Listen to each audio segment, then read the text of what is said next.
ఈ రవ్వని దీంట్లో వేసుకొని వేపుకోవాలి. ఈ రవ్వను అయితే బాగా వేపుకోవాలండి. బాగా వేగినట్టు స్మెల్ వచ్చింది మనకి. అప్పుడు ఈ రవ్వని వేపుకొని పక్కన పెట్టేసుకొని మిగతా ప్రాసెస్లోకి వెళ్ళిపోదాం.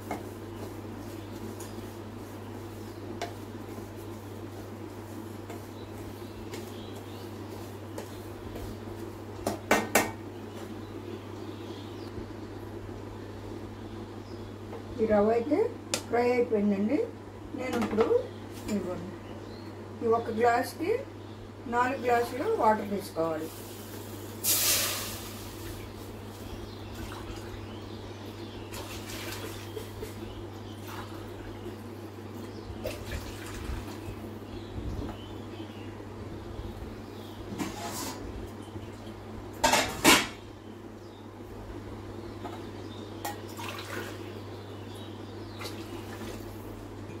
నాలుగు గ్లాసులు వాటర్ పోసాను. వాటర్ తెరలాలి.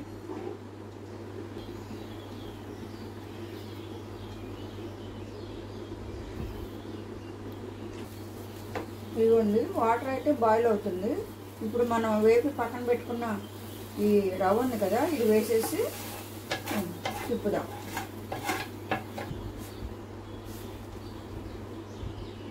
స్టవ్ని సిమ్లో పెట్టి మనం ఈ ఉప్మా ఈ రవ్వని బాగా ఉడకాలండి. ఉడికిన తర్వాత మనం బెల్లం యాడ్ చేద్దాం.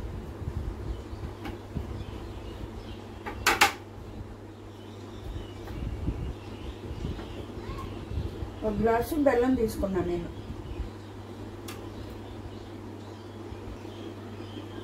ఈ వాటర్ అంతా అయిపోయేదాకా, దగ్గరికి వచ్చేదాకా మనం ఈ రవ్వని తిప్పుతూ ఉండాలి. ఇదిగోండి రవ్వ బాగా ఉడికిన తర్వాతే మనం బెల్లం యాడ్ చేయాలి. లేకపోతే మళ్ళీ ఉప్మా రవ్వ ఉడికే ఛాన్స్ ఉండదు. స్వీట్ తగిలిందంటే రవ్వ ఉడకదు. కాబట్టి మనం రవ్వ బాగా అంటే మెత్తగా అయిన తర్వాతే స్వీట్ బెల్లం యాడ్ చేయాలి. ఇప్పుడైతే దగ్గరికి వచ్చేసింది. రవ్వ ఉడికింది. ఇప్పుడు నేను బెల్లం యాడ్ చేస్తున్నాను. మీరు కావాలంటే కప్పు, ఒక గ్లాసు రవ్వకి గ్లాసున్నర బెల్లం వేసుకోవచ్చు. నేనైతే ఒక గ్లాసే వేస్తున్నాను. ఇప్పుడు స్టవ్ని సిమ్లో పెట్టి మనం మాడుకోకుండా చూసుకోవాలి. అందుకే ఎప్పుడైనా మన స్వీట్ కానీ చేసేటప్పుడు మందపాటి గిన్నె తీసుకోవాలి. ఇదిగోండి చూసారు, ఇదిగోండి ఈ స్వీట్ అయితే దగ్గరికి వచ్చింది. ఇప్పుడు నేను నెయ్యి యాడ్ చేస్తున్నాను. ఒక స్పూను నెయ్యి వేస్తున్నాను.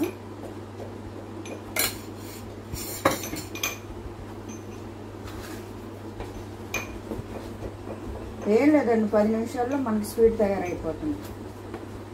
బయట షాపులకి వెళ్ళి తెచ్చుకోవాల్సిన అవసరం లేదు. ఇంట్లో ఉంటాయి కదా అన్నీ, బెల్లం, రవ్వ.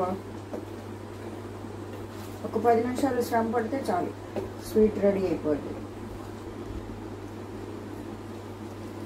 వేలికి పొడి వేస్తున్నాను. ఏం లేవు, ఇట్టి తొక్కలే కనపడుతున్నాయి, విత్తనాలే ఉండట్లా వేలుకాయల్లో. దగ్గరికి వచ్చేసింది. ఒక 2 నిమిషాలు ఉండి మనం స్టవ్ ఆపేద్దాం.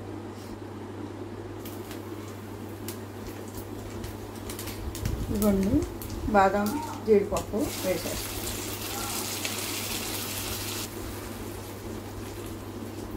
స్వీట్ అయితే రెడీ అయిపోయింది.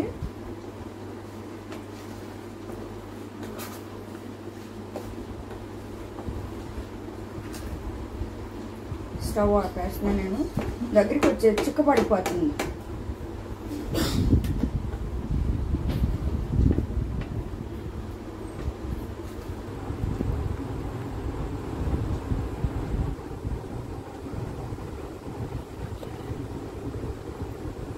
ఈ గోధుమ రవ్వ స్వీట్ అయితే రెడీ అయిపోయిందండి.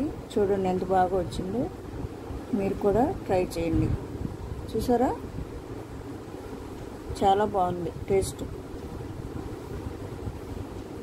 ఈజీగా చేసుకునే స్వీట్ అండి, మీరు కూడా ట్రై చేయండి. ఓకే అండి, బాయ్.